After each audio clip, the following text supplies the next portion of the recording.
Welcome back everyone. Today we're going to be reviewing the Lancelot Albion from Code Geass. This is an HG model kit of very high quality. It's got some pretty cool specs that I'd love to get into today. But before we do that, guys, if you would show the channel some love by liking the video and subscribing to the channel. If you want some more Gunpla content, don't forget to hit that notification bell. Now today we're going to be breaking this guy down based off of the aesthetics, price, quality, and overall build time and all that good stuff. So without any further ado, let's get right into the video. Aesthetics. The overall aesthetic to this kit is actually quite charming, as it's white and gold with highlights of blue gives it kind of a royal feel to the whole thing, which is very fitting because of course if you've seen the anime you'll know where this guy is from and what he's about. The thing I gotta say about the total aesthetic to this kit is that the wing kit doesn't look like it's just some kind of effects kit, even though I know that's kind of what it is to a certain degree, but it actually looks very natural to this kit and it fits very well, even though it's a whole other color than the overall kit. I love the way it looks.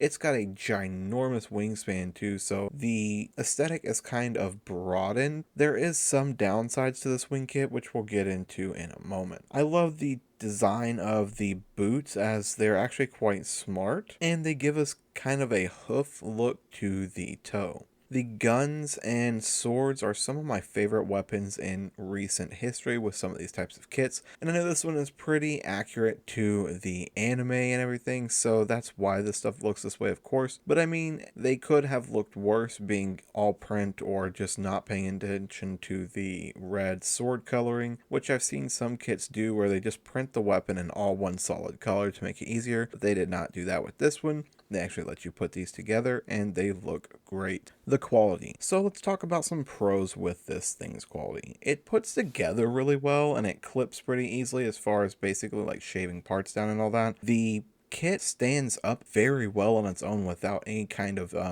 booster or any kind of kit stand. It can do this because of those little wheel parts on the feet, which you can actually choose to fold up if you'd like to and then put them on a kit. But I just really think this was a really cool smart design, especially for something with such a large backpack kit. Now let's talk about that backpack kit a little bit. The quality of it is really good, as the transparent pieces don't fingerprint too hard and look really good and hold up really well.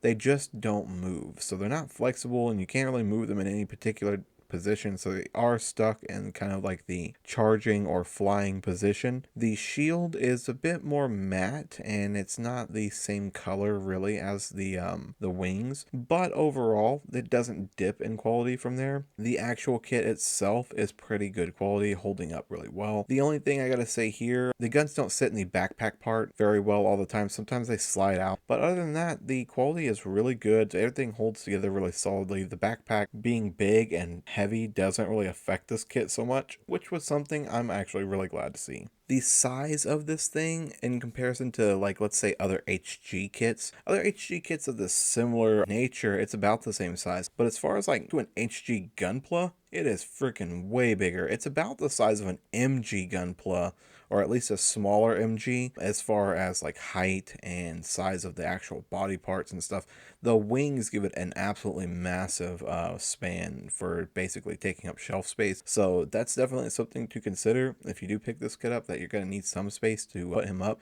That wingspan is almost a full foot wing to wing. It's absolutely crazy. He's big, so he's kind of like suited for the top of a shelf or something like that, where you've got space to let him spread out, because again you cannot bend those wings, so you can basically remove the wings entirely or use like the little fold up wings that don't look very cool in my opinion, or you can use the wings and in their full glory but find a good spot to set them where you can actually spread them out, because this guy is big. Build time for this guy was really straightforward, as a lot of the pieces are not complicated. They are just very different from basically building a Gunpla. I built this guy in like 2.5 hours. For an HG kit that takes up so much freaking space, he should have taken longer. However, that being said, I was kind of in a rush to build them because I really wanted to see what this one looked like. I was really excited to kind of see what the wing kit would be about at the end of this build. So yeah, I might have rushed mine a little bit. That being said, if you're a beginner to this kit, don't be daunted by the size of the kit or the price of the kit or the,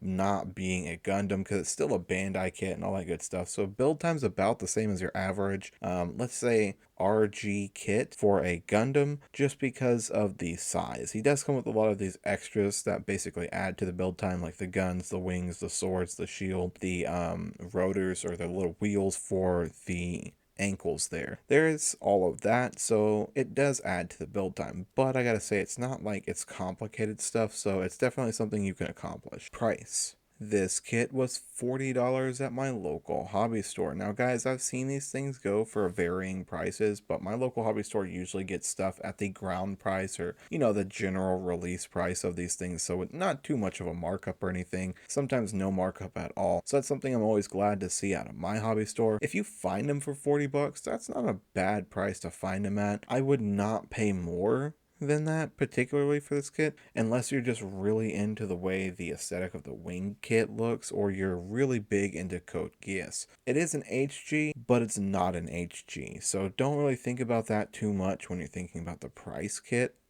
of this kit. If you're looking to look at this based off of the size, I'd say the size of the kit is there to justify the price point. So what's my overall verdict on this kit? Is it worth the money? Is it good for beginners? Should you try it? Is it something that you should collect? Well, absolutely. This one is one of my favorite non-Gunpla kits. Everything about this kit stands out. The wings, the swords, the strange feet, the guns even. I'm not gonna lie, usually when I build Gunpla guns, I'm kind of bored with them.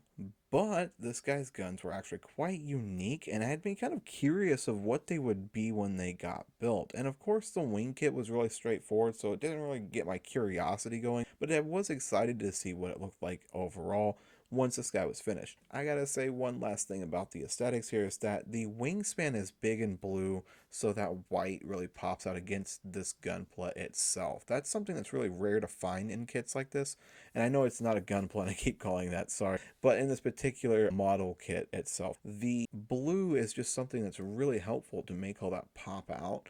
And usually you have to find a good background for some kits, or you want to set them, against other kits so their colors pop out, or maybe they don't just blend into all the other kits. This guy will not have that problem. Definitely a great kit to pick up if you're looking for something more interesting, or just you're a fan of Code Geass, or you've got the 40 bucks and you can't see another interesting kit, or you want to branch out. This is definitely something to try. I've recently tried branching out into several different lines of kits that are not Gunpla, and this one is one of the most satisfying ones. If you guys enjoyed this video or it was helpful to you, then please guys help us out by liking the video and subscribing to the channel. And of course guys, I'll drop another Gunpla video or model kit video for you right here.